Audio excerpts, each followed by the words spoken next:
Hi, this is Dr. Seymour Kern, and we're up to Chapter 5. We're going to have some fun. And Chapter 5, the title is Intelligence, Finding a Needle in Your Haystack. What is that supposed to be?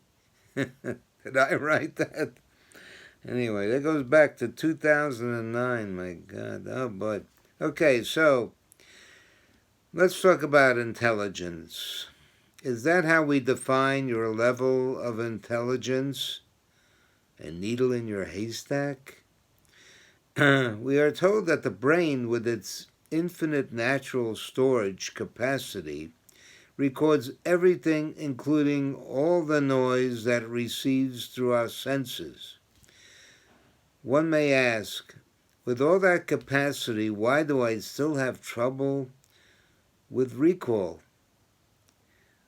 I don't even know. Sometimes I wonder if I can recall my own name. Wow. Anyway,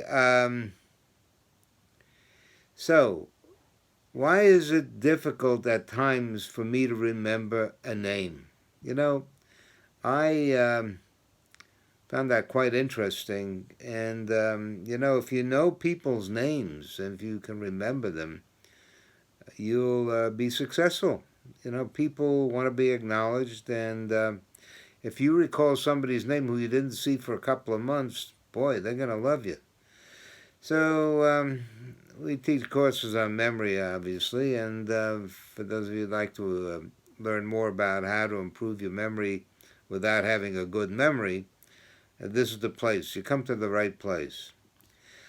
So let me continue with my book, if I can ever finish this thing. Also, one may wonder, how is it possible for the brain to store infinitely so much more information than a supercomputer? Yeah, well, I'm going to explain that. It has to do with wave theory versus other things. But these are the topics that we're discussing in this book. So, also, one may wonder, how is it possible for the brain to store infinitely so much more information than a supercomputer? That's wild.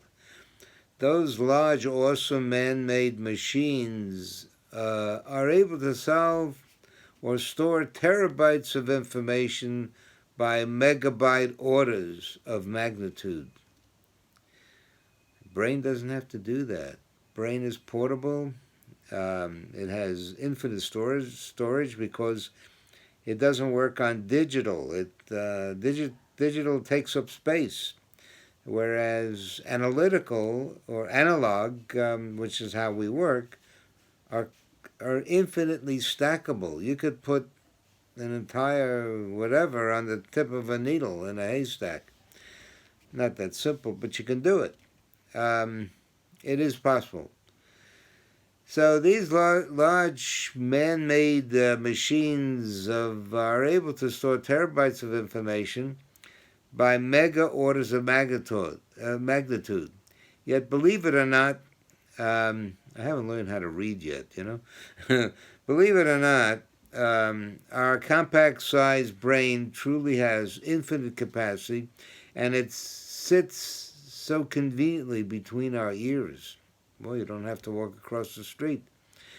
And it sits so conveniently between our ears. Despite being so compact, it has the storage capacity that way exceeds all the computers combined in the world. Is there an explanation for this miraculous feat? The answer is, of course, yes. I just told you before. It's the layering of infinite waveforms of information to be discussed much later in this book. But basically, waveforms are stackable. You never run out of space, and that's the way it goes. Okay. So, in the meantime, all that most can say is that this is truly magnificent. No one knows how this came about with any certainty.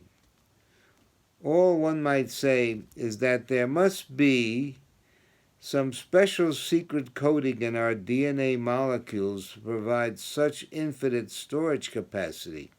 That means that even the fastest finite microchip could never catch up with the infinite nature of our own biological machinery, even with artificial intelligence. It's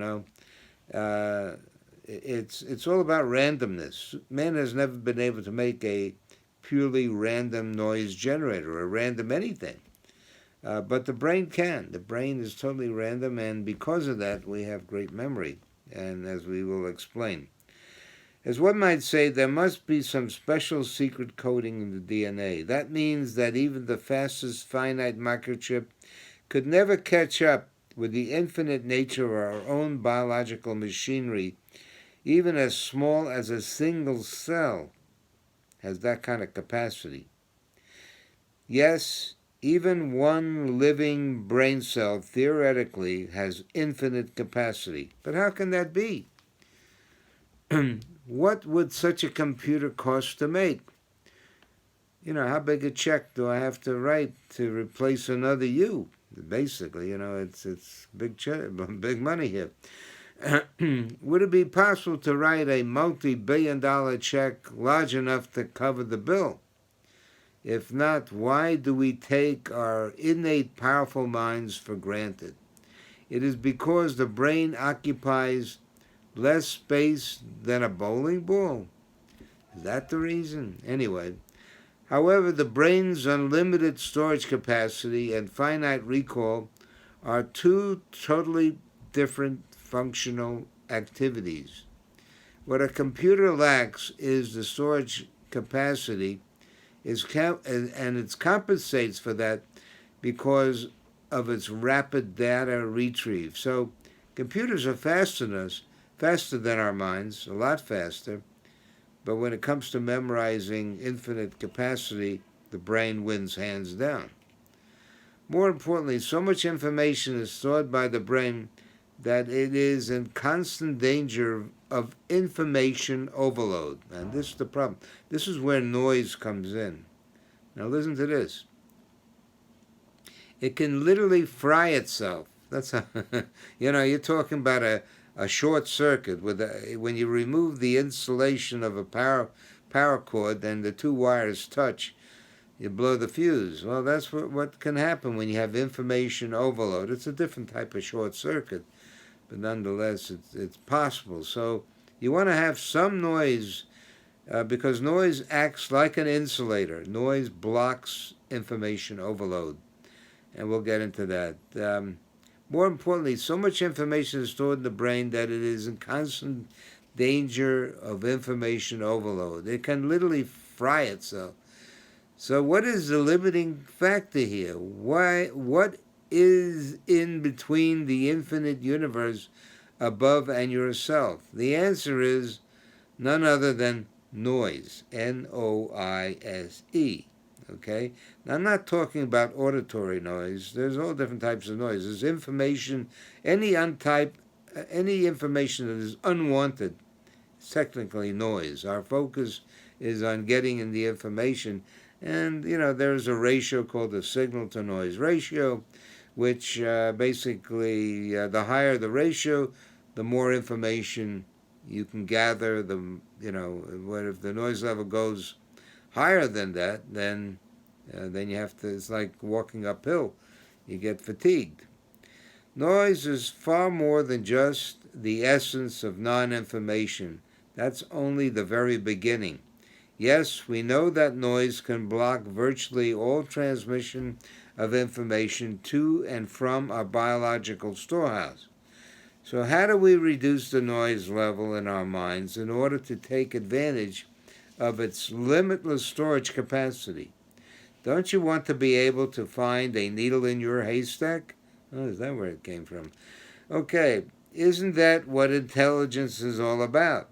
How do we achieve it? In the chapters that follow, we will talk about the ways available to us to do that with LNT, Low Noise Thinking.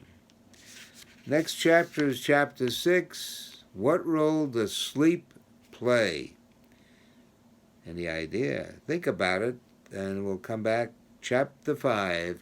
We just finished Chapter 5 on the intelligence, which is kind of like analogous like finding a needle in your haystack, which is a good visual.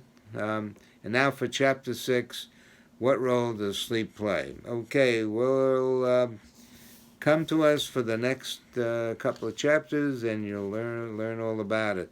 This is all going to be on YouTube. It is actually on YouTube, being done as we talk right this very minute.